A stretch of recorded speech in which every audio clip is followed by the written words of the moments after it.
जय हिंद प्यारे साथियों। जो लास्ट वीडियो आपने देखी थी उसमें हमने प्रोनाउन का चैप्टर शुरू किया था और अब तक हमने केवल दो प्रोनाउन पढ़े हैं। पहला पर्सनल प्रोनाउन और दूसरा पढ़ा है दोस्तों वो रेसिप्रोकल प्रोनाउन। तो जिसने हमारे चैनल को सब्सक्राइब नहीं किया है वो चैनल को सब्सक्राइब कीजिए और बेल आइकन को जरूर दबाएं ताकि क्लास का नोटिफिकेशन आप तक पहुंचता रहे। तो ज्यादा समय ना लेते हुए इस क्लास को शुरू करते हैं दोस्तों। आज का जो प्रोनाउन रहेगा उस प्रोनाउन का नाम है डिस्ट्रीब्यूटिव प्रोनाउन। डिस्ट्रीब्यूटिव प्रोनाउन और डिस्ट्रीब्यूटिव प्रोनाउन को हिंदी में क्या बोलते हैं? इसको हिंदी में बोलते हैं विभाग सूचक सर्वनाम। विभाग सूचक सर्वनाम। दोस्तों मैं एक शब्द लिखता हूं आपके सामने मैं एक शब्द लिख देता हूं आपके सामने। एक शब्द होता है इधर। इधर ये सुना होगा आपने। इसका मतलब होता है दो में से कोई एक। दो में से कोई एक। मान लो मैं कह देता हूं कि सुनील या मोहित में से कोई पानी लेकर आओ। उनमें दोनों को नहीं बल्कि एक के लिए प्रयोग हुआ है। अब मन में ये क्वेश्चन आ गया कि जब दो में से कोई एक के लिए इधर शब्द प्रयोग होता है तो दो से ज्यादा, मान लो 3 है, 4 है, 10 है, 1 करोड़ है, 2 से ज्यादा के लिए क्या शब्द यूज करेंगे? तो दोस्तों 2 से ज्यादा के लिए शब्द जो यूज करेंगे ना आप, वो एनीवन यूज करेंगे। क्या यूज करेंगे? एनीवन। इसका मतलब होता है दो से ज्यादा, दो से ज्यादा में से कोई एक। अच्छा, एक शब्द होता है वो है निदर। ये भी शब्द आपने सुना होगा। इसका मतलब होता है दो में से कोई भी नहीं। दो में से कोई नहीं। एक शब्द होता है नन। इसका मतलब होता है दो से ज्यादा, दो से ज्यादा में से कोई नहीं। एक शब्द होता है इच। इसका मतलब है प्रत्येक। तो दोस्तों ये बात आपको ध्यान में रखनी है। इन कुछ शब्दों की को ध्यान में रखना आपको। इन शब्दों को यहां से क्वेश्चन पूछे कैसे जाते हैं ये तो बेसिक बातें हैं जो जहां तक बच्चों को पता होना चाहिए। बट यहां से क्वेश्चन पूछे कैसे जा सकते हैं बात करते हैं उसके बारे में। तो पहला क्वेश्चन दोस्तों आपसे पूछा जा सकता है। मान लो मैं ये लिख देता हूं आपके सामने कि either of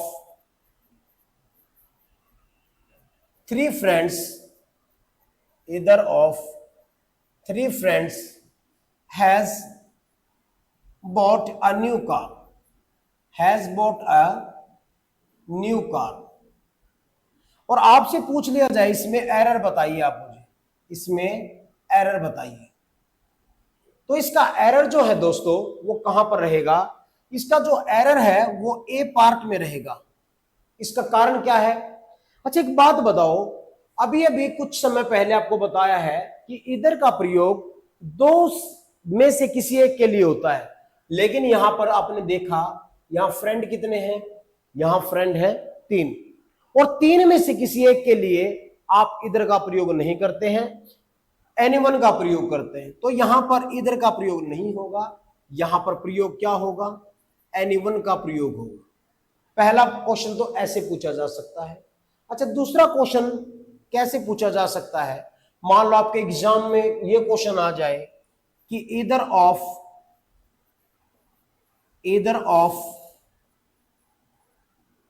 2 enemies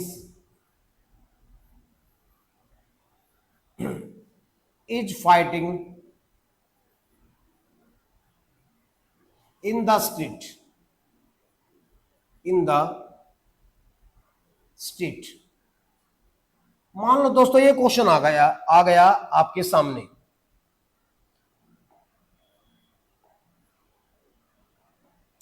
enemies are fighting, और मैं आपसे एरर पूछ लूं भाई इसमें एरर क्या है, तो आप क्या बताओगे एरर इसमें? इस पर चर्चा कर लेते हैं। देखो, जब इस प्रकार का क्वेश्चन आपके सामने आ जाए ना, वहां पर जो बच्चे पहली बार इंग्लिश पढ़ रहे हैं ना, उनसे कोई चांस ऐसा नहीं होगा कि क्वेश्चन ठीक हो जाएगा। इसका जो एरर बना ना, वो कौन से पार्ट में है? बी पार्ट में है। एरर क्या है? तो दोस्तों एरर है आर। याद रखना है, मैं कॉन्सेप्ट बताता हूं आपको कि अगर ये जो शब्द दिए हैं ना, अगर ये जो शब्द दिए हैं जितने भी आपके सामने, इनके बाद में ऑफ लगा मिल जाए तो ये प्रोनाउन का काम करते हैं। प्रोनाउन मतलब सर्वनाम का काम करते हैं। लेकिन अगर इनके साथ में कोई नाउन दिया हो तो ये एडजेक्टिव का काम करते हैं। मान लो इनके बाद में कभी ऑफ लगा मिले, इस ऑफ के बाद में चाहे यहां पर कोई नाउन मिले या मिले प्रोनाउन, ये दोनों ही प्लूरल फॉर्म में होंगे, बहुवचन रूप में होंगे। बट याद रखना है आपको, इनके साथ हर कंडीशन में वर्ब सिंगुलर ही आएगी, भले ये कैसे भी दे रखे हो। तो हमने क्या देखा, यहां पर इधर के बाद में ऑफ आया है और यहां पर इधर के बाद में ऑफ आया, लेकिन जो वर्ब दी है ना वो प्लूरल दे रखी है, जो आपका एरर का कारण बना। तो यहां इसलिए बी पार्ट में एरर है। यहां आर की बजाय आपको प्रयोग क्या करना है? इज का प्रयोग करना है, तब जाकर यह क्वेश्चन आपका राइट होगा। अच्छा, यहां से क्वेश्चन और पूछा जा सकता है। यहां से क्वेश्चन क्या पूछा जा सकता है? मान लो मैं आपके सामने क्वेश्चन लिख दूं कि none of them can't solve this sum।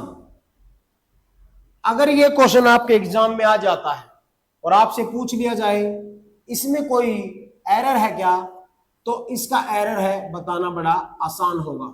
ये भी क्वेश्चन आपसे पूछ लिया जा सकता है। तो दोस्तों इसका एरर कहां है, इस बात पर चर्चा कर लेते हैं। इसका एरर जो है ना, इसका एरर है बी पार्ट में। लेकिन आपका तुक्के से क्वेश्चन ठीक हो जाए, ये बात बिल्कुल सही नहीं है। आपको कॉन्सेप्ट जानना होगा। इंग्लिश को आप कभी रट नहीं सकते, इंग्लिश को आपको समझना होगा। तो प्यारे साथियों, इसका मैं कॉन्सेप्ट बताता हूं। देखो, नन आ जाए या ये नाइदर आ जाए, ये अपने आप में दोनों ही शब्द क्या होते हैं? नेगेटिव होते हैं। अगर ये किसी भी सेंटेंस में आ जाते हैं ना, तो उस सेंटेंस में कोई दूसरा नेगेटिव वर्ड नहीं लगाना है। लेकिन आपने क्या देखा? आपने देखा यहां कांट आया है, जो कि एरर है। यहां पर केवल आप कैन का प्रयोग कीजिए, यहां पर कैन के साथ नॉट का प्रयोग नहीं आएगा। ये तब जाकर क्वेश्चन आपका राइट होगा। अच्छा, एक क्वेश्चन और आपसे पूछ लूं, बताने वालों को इनाम मिलेगा भाई, ध्यान से क्वेश्चन कर लेना। अच्छा, यहां पर मैंने लिख दिया कि neither of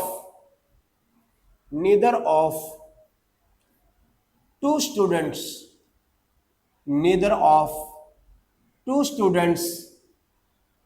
has a new toy। ये क्वेश्चन मान लो आपके एग्जाम में आ ही जाए, तो आप इसका एरर कैसे फाइंड आउट करेंगे? दोस्तों, ग्रामर का क्वेश्चन आपसे ना एरर टाइप में भी पूछा जा सकता है, fill in the blank type में भी पूछा जा सकता है, और सेंटेंस इंप्रूवमेंट में भी पूछा जा सकता है। तो आपको इस क्वेश्चन का ध्यान रखना है, neither of two students has a new toy। अगर आप इसका आंसर जानते हो तो कमेंट सेशन में आप इसका आंसर जरूर दें। मैं आपको बताता हूं, इसमें दोस्तों कोई भी एरर नहीं है। अब आपके मन में क्वेश्चन आ गया, किस तरह ऐसा भी हो सकता है? बिल्कुल हो सकता है। ये बात कोई जरूरी नहीं है कि दिए गए सेंटेंस में एरर मिलेगा, ना भी मिले, वो एग्जामिनर की मर्जी है। और ऐसे बहुत सारे क्वेश्चन आते हैं जिनमें एरर नहीं होता और वो आपको पजल करने के लिए दिए जाते हैं। तो आपको ना कॉन्सेप्ट क्लियर करना होगा, तब जाकर आपको हाँ इंग्लिश अच्छे से समझ में आएगी। तो हमने आपका डिस्ट्रीब्यूटिव प्रोनाउन फिनिश हुआ। अब उसके बाद हम चलते हैं किस पर? इंडेफिनेट प्रोनाउन के ऊपर। किसके ऊपर? इंडेफिनेट प्रोनाउन के ऊपर। तो दोस्तों इंडेफिनेट प्रोनाउन क्या होता है?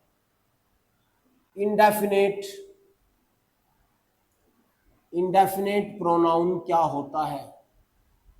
देखो, इंडेफिनेट को क्या बोलते हैं? अनिश्चयवाचक सर्वनाम। अनिश्चयवाचक सर्वनाम।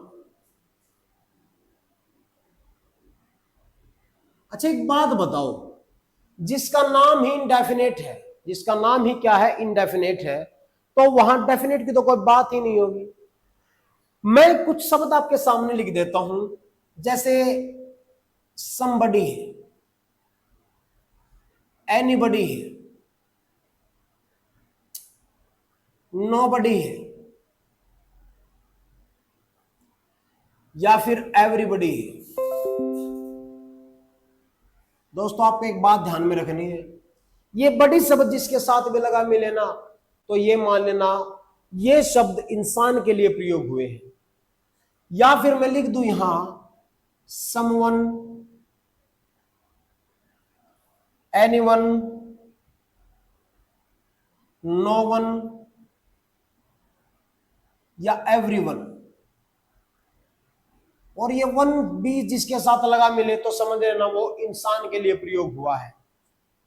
मैं लिख दूं आपके सामने एवरीथिंग, समथिंग, नथिंग या फिर एनीथिंग। ये सारे ही क्या कहलाएंगे? इंडेफिनिट कहलाएंगे। मैं कुछ एग्जांपल से आपको क्लियर कर देता हूं ये बात। मैंने क्वेश्चन लिखा आपके सामने कि somebody has stolen my watch।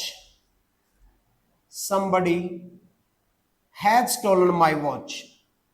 अगर मैं आपसे पूछ लूं कि यहां पर जो somebody है वो किस प्रकार का प्रोनाउन है, यहां पर यह बात बिल्कुल क्लियर नहीं है कि घड़ी जो है मोहित ने चुराई है, रोहित ने चुराई है, रीतु ने चुराई है, या फिर किसी ने भी चुराई, मतलब क्लियर बात नहीं है। यहां लिख रखा है somebody has stolen my watch। तो आपको यह बात ध्यान में रखनी है, यहां पर बात क्लियर ना होने के कारण ही इसको इंडेफिनेट प्रोनाउन बोला जाता है। पहला क्वेश्चन ये आपको ध्यान में रखना है। अच्छा दूसरा क्वेश्चन एक आज ऐसा भी पूछा जा सकता है आपसे कि everybody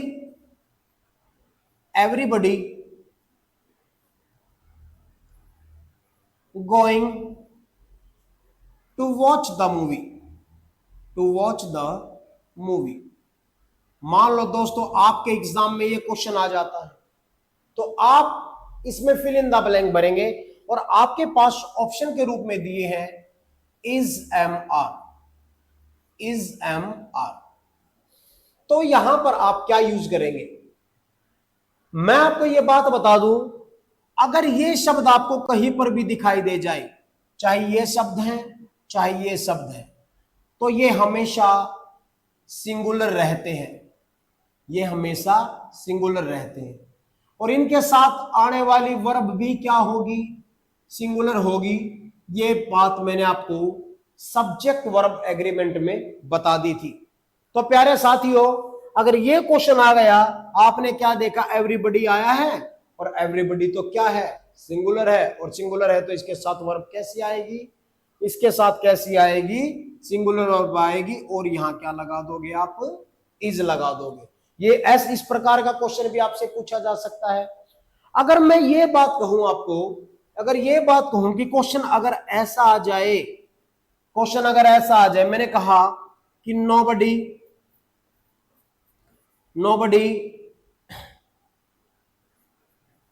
does not playing with me. अगर मान लो ये क्वेश्चन आ जाए और आपसे पूछ लिया जाए भाई इसका एरर फाइंड आउट करो, तो मेरे ख्याल में ऐसा क्वेश्चन आने के बाद आपकी खुशी का ठिकाना नहीं रहेगा। ये क्वेश्चन अगर आ गया ना और ऐसा क्वेश्चन भी आपसे गलत होता है, तो ये मान लीजिए आपका इंग्लिश पॉइंट बहुत कमजोर है। और आप हमारी वीडियो को डे बाय डे रेगुलर देखेंगे ना, मैं ये बात पूरे 100% गारंटी से कहता हूं कि इंग्लिश का एक भी क्वेश्चन अगर आपका गलत हो जाता है, तो मैं ये मानूंगा कि मैंने आपको जीरो पढ़ाया है। हाँ, मैं यही मानूंगा कि हमने आपको जीरो पढ़ाया है। लेकिन बशर्ते ये होगा कि जितनी भी वीडियो आप देख रहे हो ना, उनको एक बार ध्यान से देखो बस। और मैं इनके जो भी चैप्टर पढ़ाऊंगा ना दोस्तों, उसी की मैं एक्सरसाइज साथ की साथ आपको करवाऊंगा। और एक्सरसाइज करने के बाद आप अपना स्कोर चेक करना, आपको ये लगेगा कि सर हाँ, वास्तव में ही आपने अच्छा कंटेंट पढ़ाया है। बिल्कुल पेपर में जो मिलेंगे ना, वो आपको सारे क्वेश्चन मेरे पढ़ाए हुए ही मिलेंगे। तो दोस्तों, अगर ये क्वेश्चन आपका आ गया तो आपका एरर बन गया बी पार्ट में। अभी मैंने कुछ समय पहले बताया था, जैसे नीदर और नन दो नेगेटिव वर्ड होते हैं, जहां पर वो आ जाते हैं तो उस सेंटेंस में कोई दूसरा नेगेटिव वर्ड नहीं लगेगा। उसी प्रकार यहां पर जैसे नोबडी है, नो वन है या नथिंग है, ये भी शब्द कैसे हैं, ये भी नेगेटिव है। और जहां पर ये आ जाए तो वहां पर भी कोई दूसरा नेगेटिव वर्ड नहीं लगेगा, तो यहां पर नोट कट जाएगा। अब नोट कटेगा तो यहां पर, सॉरी ये क्वेश्चन ही गलत है, मैं दोबारा से क्वेश्चन लिखता हूं। यहां पर प्लेइंग की बजाय केवल प्ले आना चाहिए था भाई, यहां पर प्लेइंग की बजाय प्ले आना चाहिए था। Does not play with me, हाँ ऐसे क्वेश्चन होता आपका, तो नोट कटेगा। अब नोट कटेगा ना, डज भी कटेगा यहां से, क्योंकि ये सिंपल प्रेजेंट टेंस है। और सिंपल प्रेजेंट टेंस में आपने क्या देखा, नोट कट गया है और डज भी कट गया है। लेकिन एक बात बताओ, जब ये वर्ब ये सिंगुलर है तो इसके साथ वर्ब भी कैसी आ जाएगी, सिंगुलर। प्ले की बजाय आपको क्या यूज करना है, प्ले का यूज करना है। तो देखो, अगर आप हरियाणा का कोई एग्जाम देते हो, एसएससी का कोई एग्जाम देते हो, तो एग्जामिनर ये नहीं है कि आपसे पूछकर क्वेश्चन देगा। एग्जामिनर कैसे भी क्वेश्चन दे सकता है, वो किसी शब्द के नीचे अंडरलाइन भी कर सकता है, बताइए ये क्या है, आपको बताना ये प्रोनाउन है। वो ऐसा क्वेश्चन एरर में भी दे सकता है कि इसका एरर कहां है। वो ऐसा question fill in the blank की तरह भी दे सकता है।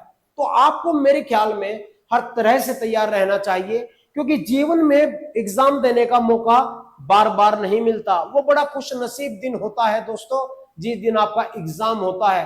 एक बार आप गवर्नमेंट जॉब को ले लो, आप जिंदगी भर के लिए, आप अपने रिटायरमेंट तक बेचिंत हो जाओगे। आपसे कोई क्वेश्चन नहीं करेगा, बस आप एक बार एग्जाम क्रैक कर लो। और हमारे यूट्यूब चैनल पर अगर आप क्लास देखते हैं ना, तो वो चाहे कोई भी टीचर है, चाहे मैथ्स वाले टीचर है या इंग्लिश वाले टीचर है या जीके वाले टीचर है, सारे टीचर बेहतरीन कंटेंट आपको देंगे। तो हमारा जो ये इंडेफिनिट प्रोनाउन है ये हो गया है खत्म।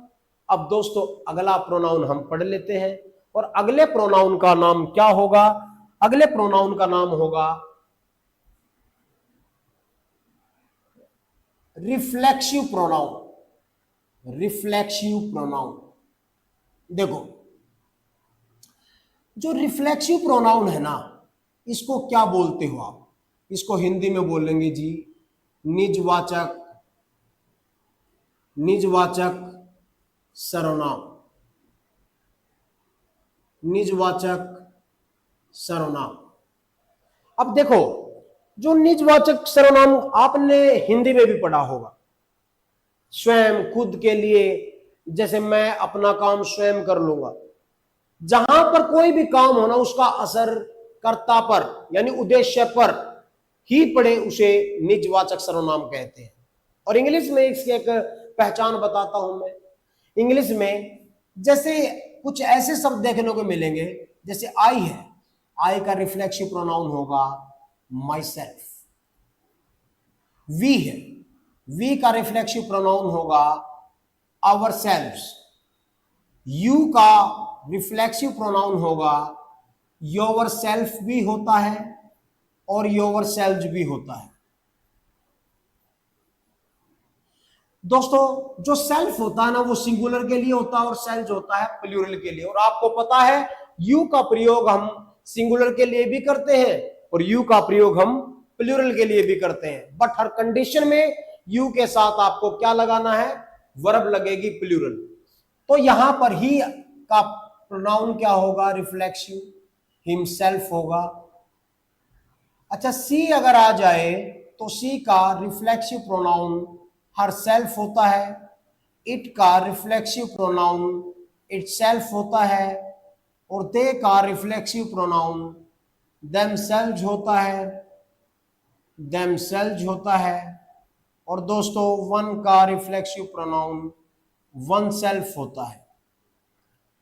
मान लो मैं आपके सामने क्वेश्चन लिख देता हूं कि the old man poison himself. मान लो ये क्वेश्चन आपके एग्जाम में आ जाए और आपसे पूछ लिया जाए कि ये किस प्रकार का प्रोनाउन है, तो आपको बता देना है कि ये रिफ्लेक्सिव प्रोनाउन है, क्योंकि इसमें प्रयोग हुआ है हिमसेल्फ। और याद रखना है दोस्तों, जैसा सब्जेक्ट होता है ना, जैसा सब्जेक्ट होगा वैसा ही रिफ्लेक्सिव प्रोनाउन यूज करना है, ऐसा नहीं है।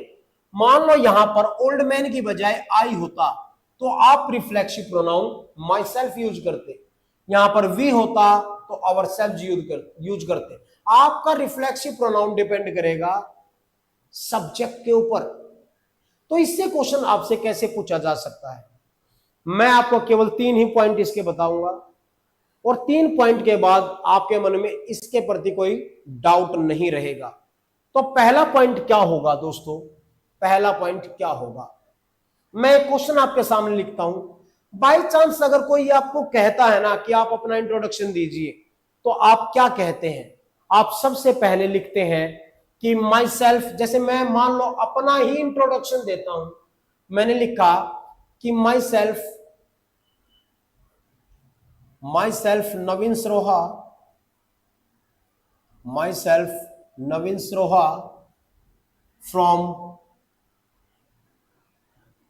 मुडलाना, ये मेरे गांव का नाम है और ये सोनीपत डिस्ट्रिक्ट में पड़ता है। भाई जरा 1 मिनट रुकिए,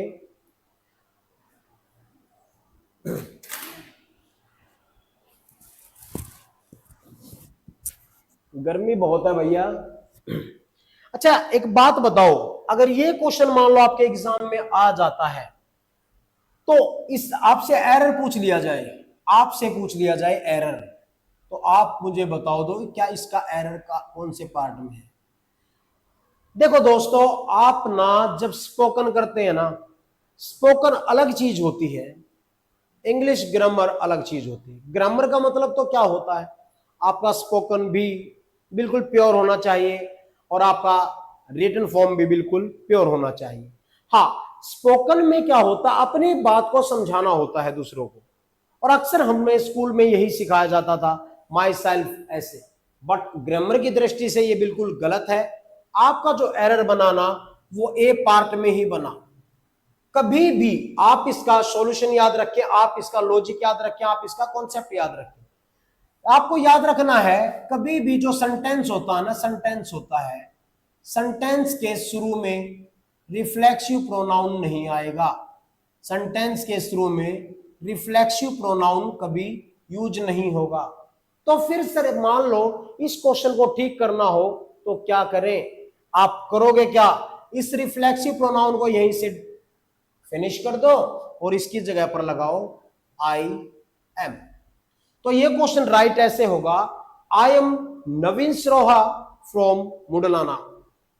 तो आपको ये बात हमेशा याद रखनी है कि रिफ्लेक्सिव प्रोनाउन का प्रयोग सेंटेंस की शुरुआत में कभी नहीं होगा।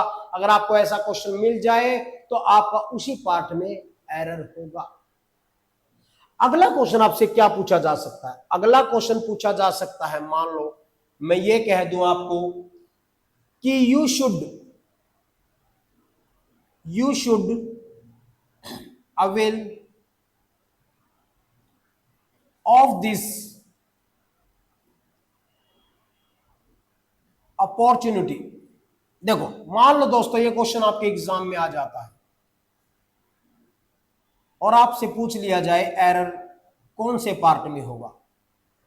तो ऐसा क्वेश्चन है ना आने पर जो बच्चे थोड़ा सा अपने आप को इंग्लिश में ये मानते हैं कि मुझे कम आती है, वो कंफ्यूज हो जाएंगे। हाँ अगर वे तुक्का लगाते हैं तो भले ही उनका क्वेश्चन राइट हो जाए, बट अगर ऐसा क्वेश्चन आ गया ना दोस्तों, आपका जो एरर है ना वो बी पार्ट में बनेगा। कारण क्या है सर, तो कुछ वर्ब ऐसी होती हैं, कुछ वर्ब ऐसी होती हैं अगर वो आ जाती है ना तो उनके बाद में रिफ्लेक्सिव प्रोनाउन जरूर आता है। मैं कुछ वर्ब के नाम लिखता हूं। अच्छा मान लो मैंने लिख दिया I will exert. I will का मतलब होता है लाभ उठाना और एग्जर्ट का मतलब होता है काफी मेहनत करना। प्राइड गर्व करना, absent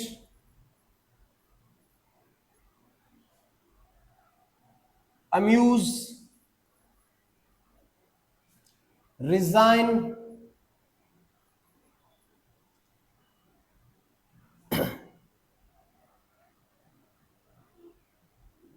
और भी आ सकती है, और भी आएंगे वर्ब। मैंने ये सारे नहीं लिखी हैं, इसमें और भी जुड़ेंगे, बट मैं आपको कॉन्सेप्ट बता रहा हूं।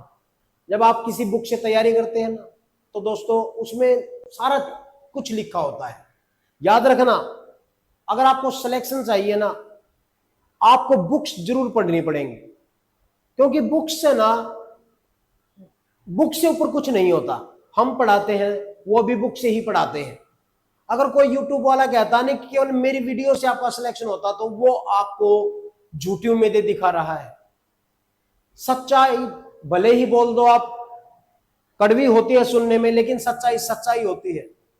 तो आजकल YouTube चैनल वालों ने ना इस बात का भ्रम फैला रखा है केवल 10 वीडियो में सिलेक्शन।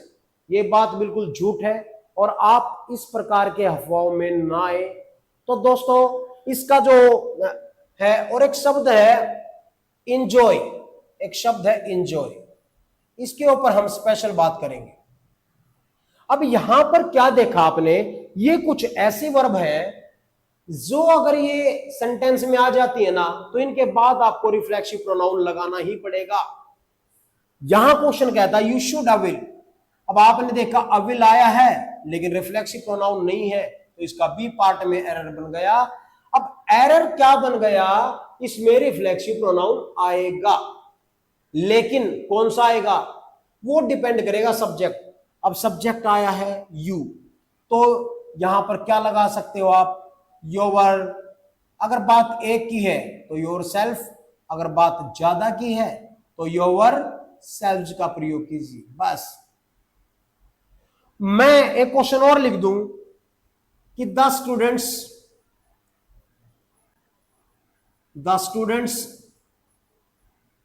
exert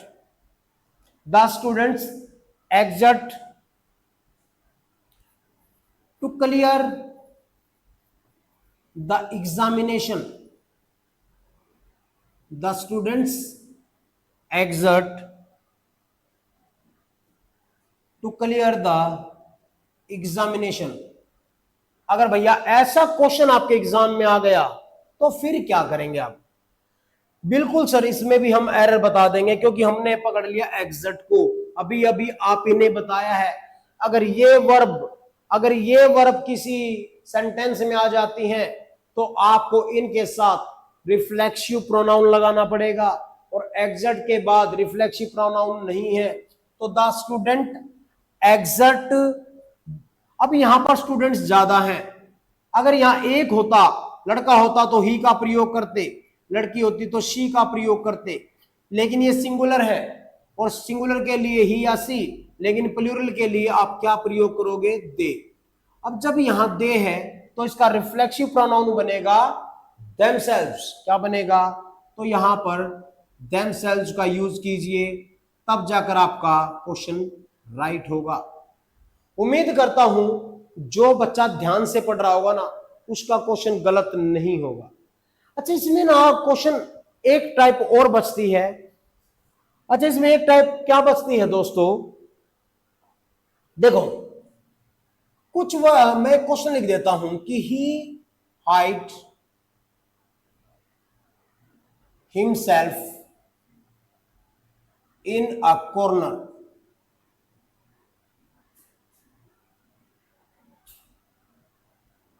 अगर ये क्वेश्चन आपके एग्जाम में आ जाए तो फिर क्या करोगे,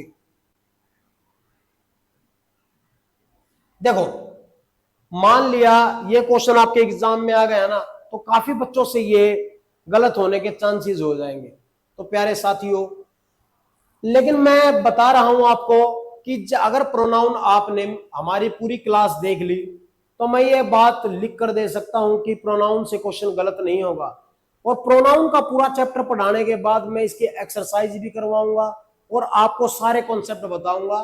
तब आप ये कहोगे कि हाँ सर वास्तव में ही अच्छा पढ़ाया है आपने।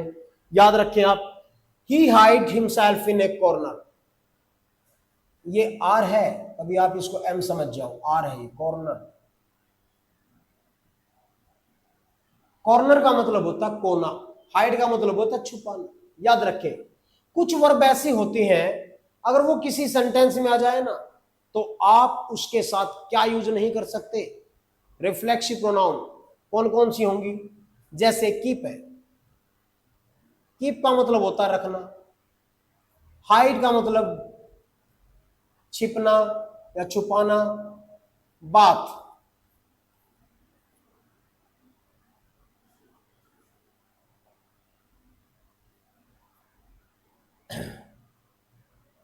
और भी आपको कुछ वर्ब्स मिलेंगे। अब यहां पर आपने क्या देखा, हाइड आया है, ये सेकंड फॉर्म है, तो आप इसके साथ रिफ्लेक्सिव प्रोनाउन यूज नहीं कर सकते। तो आपको 3 पॉइंट बताए हैं दोस्तों। पहला पॉइंट बताया है कि सेंटेंस के शुरू में कभी भी रिफ्लेक्सिव प्रोनाउन का यूज नहीं होगा। दूसरा पॉइंट ये बताया है कि अगर कुछ वर्ब ऐसी होती हैं जिनके साथ रिफ्लेक्सिव प्रोनाउन आता है, और अब ये बताया है कि कुछ वर्ब ऐसी होती है जिनके साथ रिफ्लेक्सिव प्रोनाउन नहीं आता है। तो दोस्तों आज के लिए केवल हम इतना ही पढ़ेंगे। अगली क्लास कल देखेंगे और उसमें बड़े बेहतरीन प्रोनाउन होंगे। तो आज के लिए बस इतना ही, बने रहिए और उम्मीद करूंगा आप सभी कुशल मंगल होंगे। जय हिंद, जय भारत।